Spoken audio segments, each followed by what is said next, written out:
Assalamualaikum warahmatullahi wabarakatuh. Masih ingatkah kemarin kalau saya posting tentang satu kematian dalam satu keluarga itu yang terdiri dari bapak, ibu, ipar, dan anaknya. Yang kematiannya diduga karena kelaparan dan kehausan. Waktu itu saya langsung kaget karena lihat berita itu, jadi saya tidak pikir panjang, saya langsung posting. Bagaimana mungkin ada satu keluarga yang mati kelaparan, kehausan? Tetangganya mana? Ya, keluarganya mana? Di mana hati nurani bisa-bisanya ada satu keluarga mati karena kelaparan? Jadi saya langsung posting itu. Kemudian beberapa hari yang lalu, kemudian baru saya buka lagi artikel itu tadi pagi. Baru bangun tidur, saya bukannya ngurus anak, bukannya ngurus rumah, itu langsung buka HP. Emak-emak ya. Jadi saya langsung dapat artikelnya itu karena penyelidikannya sekarang lagi berlangsung. Dan ternyata ada fakta yang mengejutkan di balik kematian mereka.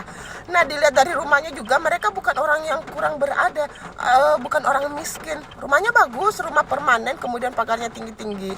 Tapi kemudian ada beberapa fakta yang mencengangkan. Apa saja? Nah, satu keluarga yang meninggal itu di mana mereka itu pada umumnya sudah lansia, artinya umurnya sudah lanjut, yang mana bapaknya itu baru umur sekitar 80 tahun, istrinya sekitar 70 tahun atau 60 tahun, kemudian iparnya sekitar itu juga 70 tahunan lah, kemudian ada anaknya juga umur 40 tahun. Nah, anaknya ini menurut saya belum terlalu tua kan, masih bisa ngapa-ngapain buat cari makan, ya kan? Terus ternyata baru diketahui fakta bahwa mereka itu punya aset sekitar 3,8 miliar.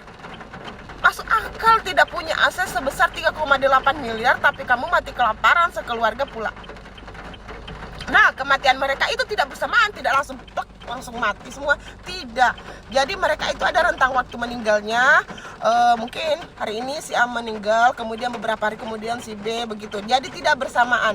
Jadi mereka ditemukannya itu 3 minggu setelah dugaan waktu kematiannya. Pada saat ditemukan dan diotopsi itu di lambungnya sama sekali tidak ada sisa-sisa makanan, yang artinya mereka meninggal karena tidak makan dan otot-ototnya itu sudah mengecil dan jasadnya mengering. Artinya mereka itu meninggal karena kelaparan dan kehausan, dan tidak ditemukan sama sekali tanda-tanda kekerasan atau tanda-tanda pembobolan rumah, sama sekali tidak ada. Jadi mereka murni memang meninggal karena kelaparan dan kehausan. Masuk akal tidak kamu punya uang 3,8 miliar kemudian kamu meninggal kelaparan? Masuk akal? Enggak ya.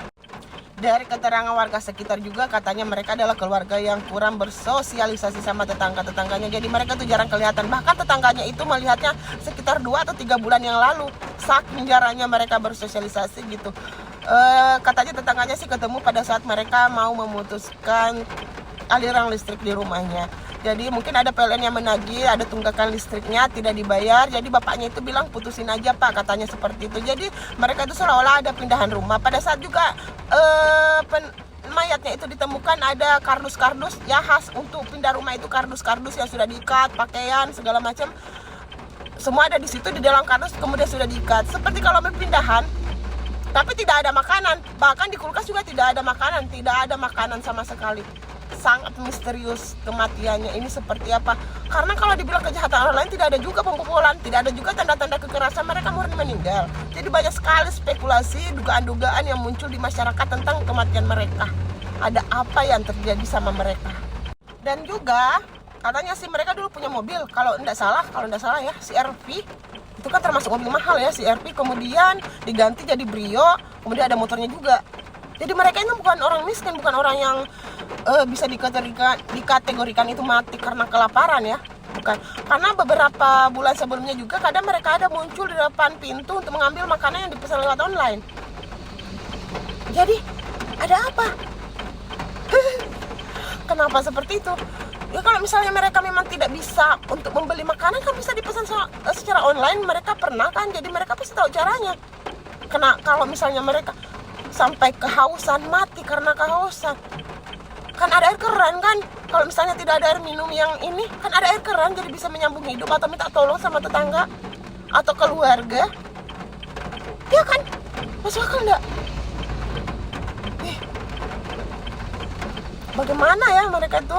Ada apa sebenarnya yang terjadi? Jadi banyak masyarakat yang menduga-duga kalau mereka itu mengikuti sekte, kalau misalnya ada pemahaman gitu, keyakinan sendiri bahwa kiamat sudah mau datang, katanya kiamat sudah mau datang, kemudian kita tidak boleh lebih baik kita meninggal sebelum datang kiamat, karena secelaka-celakanya orang itu orang yang meninggal dapat kiamat gitu. Jadi mereka memutuskan untuk mematikan diri sendiri dengan tidak makan dan tidak minum, katanya seperti itu. Wallahu alam ya. Kemudian ada juga ditemukan fakta bahwa di sana ada ditemukan bedak tabur, lilin, sama kapur barus. Jadi karena mereka tidak bersamaan meninggalnya, bapak dulu yang meninggal, jadi sama yang belum meninggal itu ditaburi kapur barus mayatnya supaya tidak terlalu bau. Karena kapur barus kan fungsinya itu untuk menyerap bau. Kemudian ibunya meninggal juga ditaburi kapur barus. Kemudian neneknya ya seperti itu sama yang belum meninggal. Sampai akhirnya semuanya meninggal. Mungkin yang terakhir nggak ada lagi yang taburi kapur barus. Akhirnya berbau busuk. Dicium sama tetangga, akhirnya dilaporkan. Baru di situ terungkap. Jadi pernah juga petugas jemantik itu yang pemantau jentik itu yang pengen masuk ke rumahnya itu untuk meriksa, itu nggak boleh masuk sama yang punya rumah. Itu ada fakta lainnya.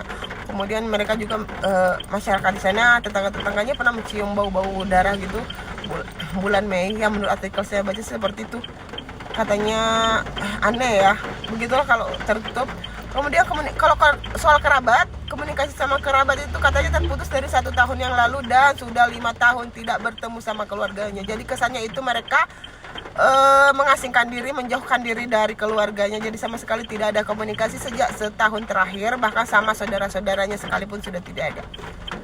Kita tunggu penyelidikan dan perkembangan kasus ini berikutnya. Apa yang terjadi? Bye.